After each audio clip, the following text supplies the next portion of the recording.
दोस्तों नमस्कार, मैं सौरभ गोस्वामी। हम लोग पिछोर में हैं और पूनम राजौरिया जी हमारे साथ हैं। पिछली बार भी हम लोग चुनाव के दौरान आए थे और पूनम जी से चर्चा हुई थी। उस समय स्थिति ये थी कि केपी सिंह कक्काजू विधायक थे और चुनाव का माहौल बना हुआ था। प्रीतम सिंह लोधी संघर्ष कर रहे थे और संघर्ष का परिणाम ये आया कि प्रीतम अब विधायक हैं। वो कौन से मुद्दे रहे जिनके कारण बीजेपी यहाँ जीती है और केपी सिंह कक्काजू की हार हुई है, पूनम जी से चर्चा करते हैं। मैम स्वागत है आपका। नमस्कार भैया जी। सबसे पहले तो बधाई कि आपके पार्टी के प्रत्याशी जीते हैं। प्रीतम सिंह जी के जीतने का सबसे बड़ा कारण क्या है? सबसे बड़ा कारण प्रीतम जी के जीतने का कारण यह है कि उन्होंने एक तो कांग्रेस के जो विधायक थे ना, तो 30 साल से उन्होंने क्षेत्र में कोई विकास का भी काम नहीं हुआ और मेन मुद्दा था जिला बनाने का कि जो पिछोर विधानसभा अपना पिछोर विधानसभा थी, जिला बनाने की मांग थी। तो जिला का शिवराज सिंह चौहान जी ने दिया था कि मतलब जिला बनेगा और प्रीतम भाई साहब ने भी मांग की थी हमारे विधायक जी ने कि जिला बनेगा और लगातार वो प्रयास में है। इसलिए क्षेत्र में कहाँ शिक्षा विभाग को देख लो कि पीछे था, जिला के जिला नहीं था। तो आप ये मानती हैं कि जो जिला का मुद्दा था उसी के कारण प्रीतम सिंह लोधी जीते? बिल्कुल। और जिला चूंकि लगातार मांग उठ रही थी, चाहे कांग्रेस के विधायक रहे, उनके सामने भी लगातार जिले की बात हुई। उन्होंने ये कहा कि हम मुख्यमंत्री स्वयं बन जाएंगे जब जिला बनेगा, वरना कोई गारंटी नहीं ले सकते। तो कहीं ना कहीं जिले को लेकर जनता ने बीजेपी पर भरोसा जताया है और उसी के लिए जनता ने वोट भी दिया, प्रीतम को विधायक बनाया है। बिल्कुल बिल्कुल। और जिला प्रीतम भाई साहब भी लगातार प्रयासों में हैं कि जिला बनना चाहिए और लोकसभा चुनाव के बाद पिछोर जिला भी बनेगा। जिला भी बनेगा। हाँ। अच्छा, थोड़ी सी अब केपी सिंह कक्काजू लगातार जीतते रहे, जीत के पीछे का क्या कारण था कि कांग्रेस यहां से लगातार जीतती चली गई? क्या कारण थे उनकी? ऐसी कौन सी राजनीति वो करते थे? व्यक्तिगत था, जो भी था। इधर थोड़ा सा केपी सिंह के नाम पे था, आदमी के अंदर डर था, वो डर भी खत्म हो गया और शायद क्षेत्र में धीरे धीरे आदमी उनको नापसंद भी करने लगा था। और क्योंकि क्षेत्र में कुछ भी उन्होंने कोई काम और विकास नहीं किए थे तो लगातार वो नीचे जाते गए, उनका ग्राफ नीचे गिरता चला। हाँ। प्रीतम सिंह लोधी ये तो कोई काम भी नहीं कर रहे थे, क्या ग्राफ उनका बढ़ गया?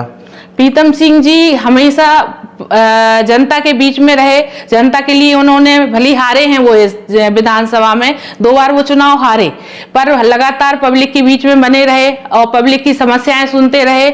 हमेशा हर क्षेत्र में उन्होंने जाके हर क्षेत्र में हर काम किया है। हाँ। संघर्ष किया, एक बड़ा संघर्ष किया, इसके कारण आज उन्हें आशीर्वाद है। बिल्कुल। अच्छा, एक बात सामने आई थी, क्योंकि प्रीतम सिंह लोधी सबसे ज्यादा हाईलाइटेड हुए, या कहेंगे मीडिया के निशाने पर आए, कहीं संत समाज को लेकर टिप्पणी करने को लेकर। आप लोगों ने उसको किस तरीके से देखा? क्यों टिप्पणी की? नहीं, हम नहीं मानते कि उन्होंने टिप्पणी की। कई बार हो सकता उसको तोड़ मरोड़ के भी परसा गया और कहीं अगर कई बार निकल भी जाता तो उनने कई बार माफी भी मांगी, सोशल मीडिया के थ्रू हो चाहे आम पब्लिक के बीच में हो, उन्होंने माफी भी मांगी और ऐसा नहीं है सबने माफ भी किया उनको। 4 महीने लगभग विधायक बने उन्हें हो गए। 30 साल के साम्राज्य को कहीं ना कहीं उन्होंने हराया है केपी सिंह के। केपी सिंह एक्टिव नजर नहीं आ रहे, ऐसा लगता है जैसे अब संन्यास की तरफ बढ़ रहे हैं। और 4 महीने प्रीतम सिंह लोधी ने कौन कौन सी उपलब्धि पाली, क्या नई चीज कर दी, या फिर जो कांग्रेस कह रही वही हो रहा हो?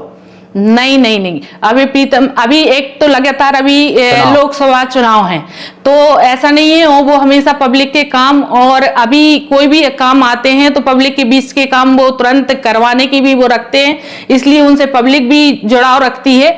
इसलिए लोकसभा चुनाव के बाद ही विधानसभा में काम शुरू होंगे, ऐसा नहीं है। कांग्रेस वाले आरोप लगा रहे कि दारू बिकवान लगे, कमीशन खोरी बढ़ गई। ये कांग्रेस वाले बार बार आरोप क्या लगा रहे हैं? ऐसे कांग्रेस वालों को कुछ मुद्दा नहीं बचा, अब उनको कुछ मिला नहीं तो उनने प्रीतम मतलब जे आरोप लगा रहे हैं लगातार। उनके पास कोई मुद्दा नहीं है तो इसी बहाने उनको कोई मुद्दा मिल जाए।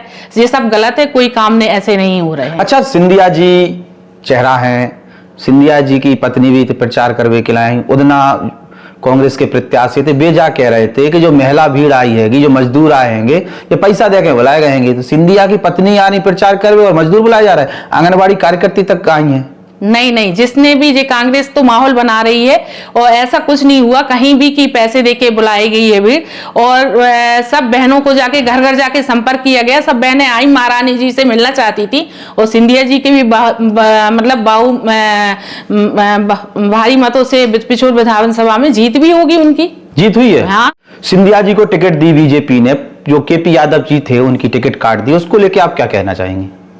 संगठन का निर्णय था, जो भी संगठन ने निर्णय लिया, संगठन सब पर ये है, तो इसलिए संगठन का जो भी निर्णय रहा। और हमारे केपी यादव जी भी बढ़िया सांसद थे, उन्होंने क्षेत्र में बढ़िया विकास किया। सांसद जी ठीक ठाक थे, केपी यादव भी आते थे, सिंधिया जी को चेहरा बनाए, तो अब भी कार्यकर्ता वैसे ही का वैसा, कोई नाराजगी तो नहीं? कहीं कोई नाराजगी नहीं है। कोई नाराजगी नहीं है? अच्छा, सिंधिया जी अगर सांसद बने जा रहे तो सबसे बड़ा काम आप कौन चाहोगे कि आपके पिछोर क्षेत्र में एक ऐसा काम सिंधिया जी करा देवे? उद्योग युवा जो पीढ़ी है, जो मतलब शायद बेरोजगार घूम रही, तो कोई उद्योग आए, या मतलब और शिक्षा नीति से कोई बच्चों के भविष्य के लिए कुछ ऐसा हो, तो ऐसे काफी विकास हैं जो मतलब सिंधिया जी चाहेंगे तो होंगे।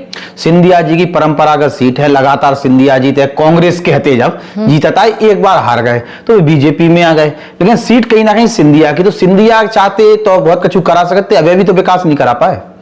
नहीं, उनका तो बहुत बड़ा योगदान रहा भाजपा में। राजमाता साहब भाजपा में जमीन स्तर से उन्होंने, जो राजमाता होते हुए भी एक भारतीय जनता पार्टी को समर्पण, और जो भारतीय जनता पार्टी के लिए राजमाता साहब ने काम किया, वो उनका तो सराहनीय है। जो मतलब शायद बहुत बड़ा योगदान रहा राजमाता साहब का, और शायद महिलाओं के लिए भी एक प्रेरणा देख रही कि उनने कभी ये नहीं समझा कि वो राजघराने से हैं, और हमेशा आम पब्लिक और जमीनी स्तर पर राजमाता ने काम किया। तो ऐसा तो नहीं है कि कहीं सिंधिया जी अपने क्षेत्र और कांग्रेस और भाजपा को लेके नहीं, वो तो शुरू से ही भाजपा राजमाता साहब का रहा। आप बीजेपी वाली हो, आपने संघर्ष भी किया, देखा भी है, जिन कांग्रेसियों से अभी तक आप लड़ रही थी, अब वे कांग्रेसी मंच पे आ रहे, बीजेपी में शामिल हो रहे, अब वे सिंधिया जी के अगल बगल भी देखने लगे, तो काय कांग्रेसी घुसत आ रहे पार्टी में। क्या है कि शायद पिछोर विधानसभा में कांग्रेस मुक्त, मतलब आपको कहने का मतलब जो है कि जो पिछोर विधानसभा है वह कांग्रेस मुक्त होने की तैयारी में आगे बढ़ रही है, भाजपा में शामिल हो रही है। बिल्कुल ठीक है। हाँ, बिल्कुल। लेकिन मनीराम जी कह रहे कि जो गलत हो रहा हो, जिन कांग्रेसियों ने हमें दबाव है, धमका है, जिनने हमें शोषण करे, आज भी हम ही के बराबर पे बैठ रहे, बड़ी मुश्किल से हमने अपना विधायक बना पा। देखो, बैठने से क्या होता है, कोई भी आए कांग्रेस में, और अपनी भारतीय जनता पार्टी तो विशाल बहुत बड़ी पार्टी हो गई है, और स्वागत है। जो कांग्रेसी भी भाजपा में आना चाहते तो उनके लिए भी स्वागत है। सबको साथ सबका विकास, वही नारा। हाँ, सबका साथ सबका विकास, हमारा मोदी जी। आप लोग इतना बड़ा दिल कहां से लेके आते, जो लगातार आप लोगों को हराते रहे, घरे आते रहे, मुकदमा लिखवाते रहे, आज नहीं करे, आ जाओ भैया पार्टी में शामिल हो जाओ। हम सब एक परिवार के लोग हैं, जो हमारी पार्टी में आता है उसको स्वागत है, और हम सब एक परिवार के साथ मिलकर काम करते हैं। प्रीतम लोधी के कामकाज से संतुष्ट हो? बिल्कुल। गड्ढा बहुत हैं आपके ते, जब हम आ रहे थे तो रास्ते भर गड्ढा मिले, रोड खराब, डरे 4 महीना में कछु नहीं करे, एक गड्ढा तक नहीं भरा हो पाए, ना तुम्हारे महाराज ना तुम्हारे विधायक। अभी कितना टाइम हुआ है हमारे विधायक जी को बने? तो आदेश करा अभी 4 महीने हुए विधायक जी, अभी टाइम तो मिलने दो। अभी 30 साल अभी कांग्रेस के विधायक थे, जब तो वो भर नहीं पाए, तो 4 महीने में कैसे उम्मीद कर रहे हैं आपके सब हो जाएगा? मतलब जब 30 साल से इंतजार गड्ढा को देखता है तो कुछ दिन और देख लें, भरोसा है करा दें। बिल्कुल, एकदम। तो जिला बनने हैं? बिल्कुल बनेगा, और लगे भी हैं, और चुनाव के बाद बनेगा भी। तो महाराज फिर से हार रहे? नहीं, महाराज क्यों हारेंगे? सिंधिया जी हार रहे फिर से? महाराज बहुत अच्छी है। सिंधिया जी के बारे में क्या कहेंगे? सिंधिया जी हमारे क्षेत्र में हमेशा विकास करते आए हैं। उनका घराना सिंधिया जी का हमेशा क्षेत्र के लिए हमेशा विकास किया, और कहीं भी उन पे भ्रष्टाचार के लिए कहीं भी कोई आरोप भी नहीं है। हमेशा अपने क्षेत्र की जनता के लिए हमेशा उन्होंने काम किया, हमेशा विकास किया है। सिंधिया जी के फिर से प्रत्याशी बनावे के बाद बीजेपी मजबूत हुई है और ज़्यादा क्षेत्र में क्या उन्हें नुकसान हुई है? नहीं, बहुत ज़्यादा मजबूत हुई है सिंधिया जी को प्रत्याशी बनाने के कारण, और हमारा तो सौभाग्य है कि जो सिंधिया जी हमारे क्षेत्र में फिर से दोबारा आए, और इसलिए हम चाहते हैं कि अपने मेरे क्षेत्र का विकास भी हो। अभी तक तो आप लोग सिंधिया के लिए सांसद के तौर पे, कांग्रेसी सांसद के तौर पे देखती थी, अब सौभाग्य जो है कि बीजेपी से लड़ रहे। बिल्कुल बिल्कुल, हमें सौभाग्य मिला है कि सिंधिया जी भाजपा से आके वो हमें उनके साथ काम करने का मौका मिला है। जैसे 4 महीना की राजनीति की बात करें तो प्रीतम सिंह लोधी कैसे नेता हैं और कैसो कामकाज वे कर रहे, गुंडागिर्दी को बढ़ावा दे रहे कि कछु और नहीं, कहीं से कहीं गुंडागिर्दी का कोई बढ़ावा नहीं दे रहे हैं विधायक जी। और जो उनके लिए माहौल बनाते थे कि मतलब गुंडा है इस क्षेत्र में, ऊधम होगा, कांग्रेसी बड़े हल्ला, कांग्रेसी बहुत ऊधम करते थे, हमें तो शांति है, कक्का जी को इसलिए जिता रहा है कि शांति है। पर हमारे विधायक जी भी मतलब कहाँ उनने गुंडा राज फैलाया, और शांति है पूरे क्षेत्र में।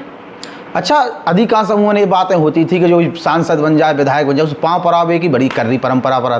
प्रीतम लोधी मंच पे पहुंचे के लिए पाँव नहीं परवाएं, अब हाथ मिलवाएं। तो जो उनको स्टेप है, चाहे वे छोटी बच्चियों की पूजा करना, उनके पैर धोना, उनके पानी को फिर पीना, ये किस प्रकार की चीज़ें हैं? नहीं, वो तो है ना, किसी से भी पैर पड़वाना तो उनने हमने देखा, वो खुद जाके पैर पड़ते हैं, पड़वाने का तो काम ही नहीं है विधायक जी का। जो उनका कामकाज जो एक नई राजनीति को जन्म दे रहे, अधिकांश तो हमने देखा कि विधायक जी के पांव पड़ते हुए बहुत सारे लोग देखे गए, लेकिन प्रीतम सिंह लोधी ने पैर पराने को मना किया। दूसरी, जो हर कार्यक्रम के दौरान छोटी छोटी बच्चियों के वो पैर पूछते हैं, उनका पानी, उनके पैर धोते, उनका पानी पीते, तो ये किस प्रकार की परंपरा उन्होंने नई शुरुआत की? भारतीय जनता पार्टी में भी है कि कन्या पूजन पहले करो, और भारतीय जनता पार्टी के रूल्स और जो हैं तो विधायक जी भी उसी रूल्स पे चल रहे हैं, और खुद का भी उनका वो है कि अच्छा, प्रीतम के बारे में लोग जब ये विधायक नहीं थे तो जो कहते कि अगर ये विधायक बने तो और नुकसान हो जाए, ज़्यादा दिक्कत हो जाए, लेकिन विधायक बनने के बाद प्रीतम सिंह लोधी ने एक नई परंपरा को जन्म दो, और उनने स्पष्ट बोली थी कि अगर कोई गुंडागिर्दी करे तो हम कार्रवाई कराएं। उनके बच्चा पे जब आरोप लगे तो सबसे पहले प्रीतम सिंह लोधी ही अपने बच्चा को गिरफ्तार करावे के लिए फ़ोन लगाओ, कार्रवाई के लिए फ़ोन लगाओ, तो उसको आप कैसे देखा था? एक संदेश भी गया पब्लिक के बीच में कि एक विधायक होते हुए भी उनने गलत, उनका बेटा था तो उनने अपने बेटे का भी साथ नहीं दिया, तो ये एक पब्लिक के लिए संदेश भी है, वो गलत के साथ नहीं है, जो सच्चाई और सही होगा तो विधायक जी उसके साथ है। चूँकि एक चुनाव के पहले एक मुद्दा बन रहा तो गाँव क्षेत्र में ब्राह्मण समाज से जुड़े हुआ हो, आज की स्थिति में क्या है? आज तो नहीं फिर से ब्राह्मण को नुकसान करे जा रहा हो, परेशान करे जा रहा हो? प्रीतम लोधी जीत गए तो उनके करीबी लोग परेशान कर रहे हैं गांव क्षेत्र में? नहीं, कहीं भी क्षेत्र में कोई ब्राह्मणों को कहीं भी कोई परेशान नहीं कर रहा, बल्कि वो तो सबसे पहले ब्राह्मण देवता करके पैर छूते हैं और हमेशा सम्मान देते आए हैं और आज भी देते हैं। चुनावी माहौल ठीक ठाक है? बिल्कुल, एकदम। को आ रहा चुन के? हमारे माननीय सिंधिया जी आ रहे हैं चुनकर, और कौन आएगा? 400 पार है इसकी बात। 400 पार? बिल्कुल।